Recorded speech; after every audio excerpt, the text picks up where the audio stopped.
The abduction of more than 300 pupils from a school in northern Nigeria last week underscores President Bola Tinubu's faltering security efforts, now under heightened scrutiny since US President Donald Trump threatened military action over the treatment of Christians over there.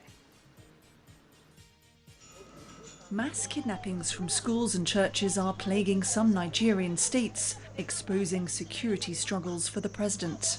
At his inauguration 2.5 years ago, Bola Tinubu pledged to recruit more soldiers and police officers, improve pay and better equip them.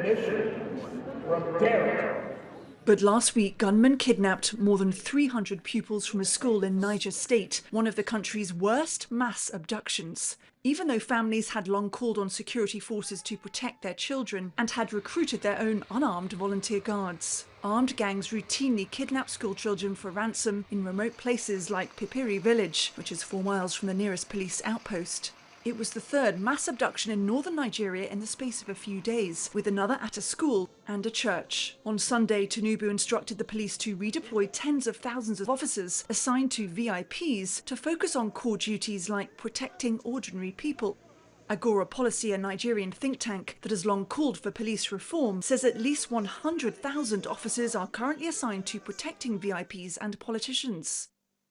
Mike Kubonkwu, a retired army officer, says soldiers often complain of fatigue after being deployed without rest and fret over their salary, but they also have to contend with an enemy better adapted to the terrain and bandits hiding in dense forests with hostages. I will agree that military is overstretched. That's true.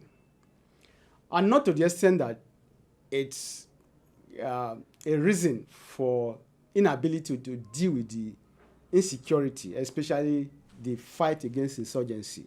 Gunmen kidnapped 25 girls from a boarding school in Kebbi State last week, even though authorities had received intelligence of a possible attack. Governor Nasir Idris has called for a military investigation as soldiers deployed to protect the school left in the early hours of November 17, less than an hour before gunmen attacked. He says the girls have now been released. They have been rescued